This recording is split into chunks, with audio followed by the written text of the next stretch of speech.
with all the action from around Warren County and your WKU Hilltoppers. This is the Extra Point. Nothing quite like a couple of folks putting on makeup and talking about sports. I told you time and time again to not tell people that I wear makeup. Too late now. I'm Brittany Delbarba. And I'm Josh Holland, and this is the Extra Point.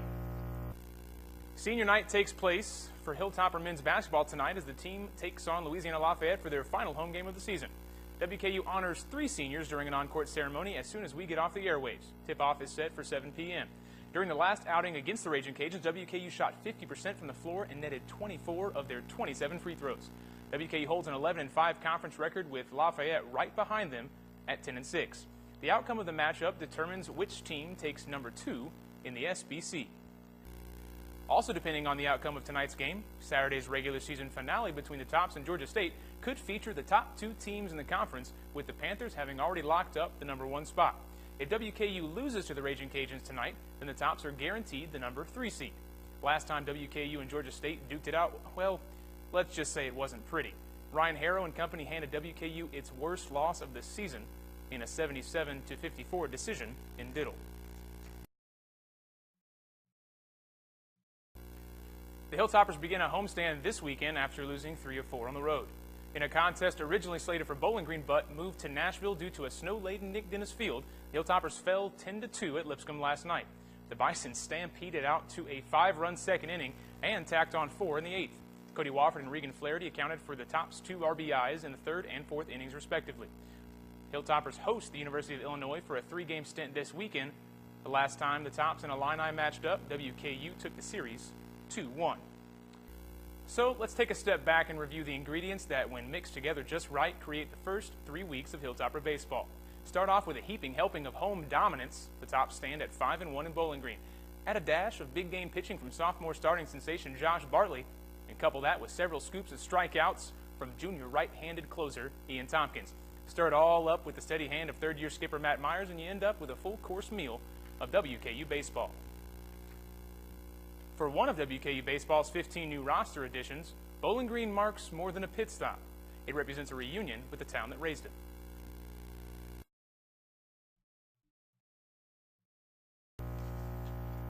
Many experts say that the 3rd year of a head coach is when you learn what he or she is made of. Brittany, if that rings true, then the Lady Top success under Michelle Clark-Hurt is just getting started.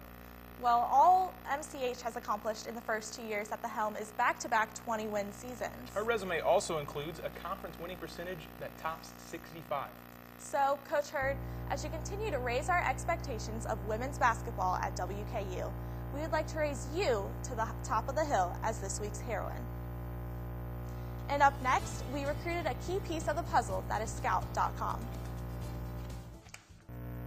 Our producer Fletcher Keel waited patiently outside Diddle Arena and kidnapped this man for a quick interview before he heads for tip-off between the Tops and the Raging Cajuns. Mr. Jordan Wills, thanks for joining us. No problem, man. And Jordan, against ULL tonight, senior night, you've got Caden Dickerson, Brandon Harris, and Akaro Kamene. You have 2 transfers and 1 guy that's been injury-prone throughout his career, and I think that really kind of embodies Hilltopper basketball over the past 3 seasons. So what did these 3 guys say about Ray Harper's squad? Absolutely. You know, they've brought a lot to the squad. They're all 3 seniors, and what's interesting about them is they're all 3 part of different recruiting classes. They all came in at different times, but they're all ending their careers together, which I think is really neat. And I know they've bonded really well. I know all 3 of them pretty personally, and they're all really close. So that's neat that they're going to get to finish their career out in the Hill together, and it'll be really interesting to see if they'll be able to pull out that 3rd straight tournament. One of those guys, Akaro Kamene, 2 years ago against Mississippi Valley State, has a huge game. He's always been an energy guy, but sometimes the energy just hasn't been there. Correct. In the past 10 or so, it seems like Akaro has been really stepping up. How important is that? Absolutely. He's been a huge role for them. They need a guy that's kind of athletic. They lack some quickness a little bit. That's one of their weaknesses. He's fairly quick. He's very energetic. I kind of compare him to Dennis Rodman on obviously a much smaller scale. But he's got that role for them. He gets in the paint and rebounds really well, plays defense, limited offensively as far as, taking jump shots and creating his own shot. But as far as getting in the paint and scoring whenever, maybe on the fast break when they need it, he's done a great job. And, they've split the last 6 games. So. And speaking of that offensive struggle, the team gets a lot of criticism for inconsistency, up and down offensively. Sometimes they're fantastic, sometimes it's abysmal. Right. But I think we can forget that you lose your backup center in Alex Roast, or your starting center in Alex Roast, and your backup point guard. So how impressive is it that this team is second in the Sun Belt with losing those two key pieces? Absolutely. I had a great article about that the other day that I really broke down, that I said if you take any team in the country and you take away their starting center and their backup point guard, outside of maybe Kentucky, who has McDonald's All-Americans that don't even play, you're going to be hurt. And they've still been able to hold it together and won some games. And Alex he's had a slow start to this year, but he got better as the season went along. And Caspar played some really important minutes with them. I think that's one of the reasons Chris Harrison's actually struggling lately, is once Kevin Caspar got injured, that's whenever Chris Harrison started struggling. I think it's all the pressure's on him now, and he doesn't have anybody to alleviate that. So. TJ and George are both very vocal on the court, a little soft-spoken off the court. Yes. How does that impact the team? I think that's one of the things, honestly, that they need to do a little bit better.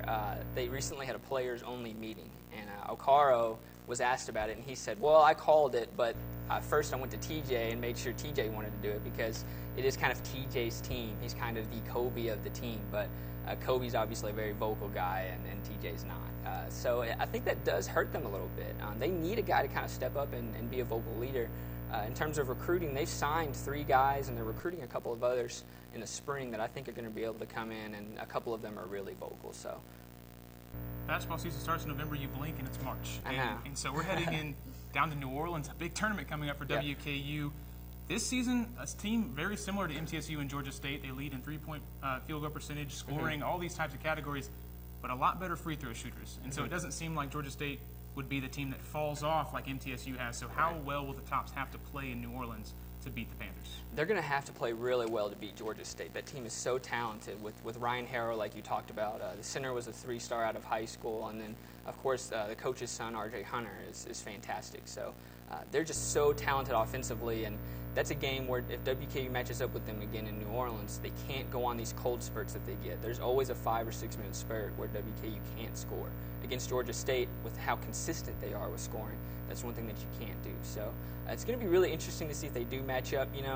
Like I said, Georgia State's so good offensively, but you think about WKU, the last 2 years wasn't favored to win, and they pulled it out. So at some point, you have to give Ray Harper credit and say, hey, until somebody knocks them out, they're the team to beat. All right, that's about all the time we have. Thanks again for joining us so much. No problem, guys. All right, as we let him sneak out of the studio and make his way to Diddle Arena, don't forget that you can follow Jordan at JWellScout on Twitter. And while the Toppers round out their season en route to the SBC tournament, a few Warren County schools already find themselves in the heart of postseason play. Stay with us. Bowling Green represents the only District 14 school to boast both guys and gals teams left in the region tournament. The Lady Purples set their sights on revenge tonight against Allen County Scottsville. ACS topped Bowling Green by double digits on the Purples' home court. As for the gents, Coach D.G. Sherrill and company face off against a familiar foe on Friday evening. The Purples bruised Franklin Simpson 64-45 on the road in their only meeting of the season. The Wildcats went a lowly 5-15 during region play in the regular season. Warren Central enters Saturday's contest against Clinton County, coming off a loss for the first time since January 4th. Central's loss to Bowling Green halted a 15-game win streak, a streak that the Dragons look to reboot en route to the state tournament in Lexington. The Bulldogs stood just behind Central in Region 5 regular season standings. Clinton County owns a better region record but falls 2 games back of Central in the overall category. The ball tips at 6 p.m. Online, you can find his height, weight, and statistics.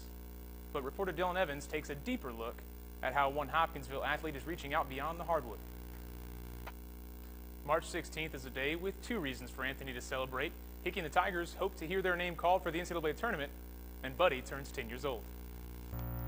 We take a breather, you grab a snack, and then we meet back in the same spot to recap hoops and hockey in the US of A. Now we head to University Park, Texas for a top 25 matchup between Louisville and Southern Methodist. George Bush on hand to take in the action, and Marcus Kennedy gets on the right elbow, bounce pass down low to Ryan Manuel, throws it down, gives the ball back to Louisville, trailing by 12. On the opposite end, Russ Smith looks like he's going up for a 3-point jump shot, and on the other end, Montrezl Harrell with a dunk of his own. Come back to Russ Smith from the U of SMU, buries one of his 6 3-pointers on the evening, gives Louisville a 10-point lead. They would extend that out to 13 and advance to 13-5 in American Conference play. Now to Wake Forest. Rashid Suleiman driving down the lane, kicks it down low to Jabari Parker, 2 of his 16 points on the evening, but it would slow down from there for Duke. Tyler Cavanaugh from the free throw line drives in, gets 2 of his 20 points, 10 of those came from the free throw line. On the other way, Karan Williams tips a pass, fast break to Corey Miller. Miller with a step to the side, righty layup off the glass, gives Wake one of their 10-point lead. First time since 2009 that Wake has beaten in. The NHL trade deadline has come and gone, and for those who are still trying to get acquainted with the rosters following the Olympic break, you might want to take another look. Stars such as Ryan Miller, Roberto Luongo, and Tim Thomas have new homes, and those are just the goalies, with Thomas finding a new home with the Stars in Dallas. Columbus dumped off Marian Gaborik, who they got in last year's deadline, to Los Angeles, while the first-place Ducks across town parted with Dustin Penner. In total, 17 moves were made before the deadline yesterday, which ended at 3 p.m. Eastern. The Nashville Predators will play their first game ever without all-time leading scorer David Legwand on the roster in the team's history. The boys from Smashville were a part of one of those 17 deadline deals, as they sent Legwand to former division rival Detroit, which officially marks the end of an era in Predators hockey. The Preds play host to the St. Louis Blues, who tout Ryan Miller and Steve Ott for the second time since the deal with Buffalo. Puck drop is set for 7 p.m., an hour down I-65.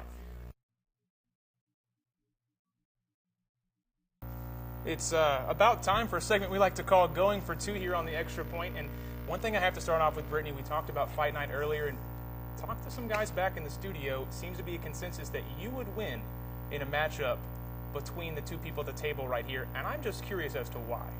I mean, I'm pretty sure I could take you. I have this nasty right hook and a pretty swift uppercut that I don't think you'd be able to handle. Speaking of a nasty righty, a bunch of pitching going well for WKU. Ian Tompkins, got Justin Hageman, Austin Clay, a little sidearm action off of the mound. They've been successful, and then a couple losses, but coming back home, how important do you think the Tops are at home? I think it's really important for them to be home this weekend, especially coming back from that tournament in North Carolina, and I think it'll be good for them to be back home on their home field as well. Yeah, it's a big game against Illinois, and maybe I'm just drawing comparisons for no reason, but the Tops football team now going to play the Illini, and so it seems like now the transition to Conference USA starting to play Big Ten opponents as well, and so I think that's big for the program. They play on Friday night, but a little bit more recent action, as the Tops have senior night tonight in EA Dill Arena. We talked about those 3 seniors earlier. We did, and I mean, those 3 seniors deserve a good crowd tonight as they take on Louisiana Lafayette. And hopefully they can end their season on a high note before ending their regular season play against Georgia State here in the weekend. 5, 4, but Brittany, 3? We have about 30 seconds left in the show. Oh, well, I mean, I guess that gives us plenty of time to mention that you can follow us at the Extra Point WKU on Twitter. And we hope to see you after spring break. So for the 3rd straight time this season, the Extra Point is up, and it's good.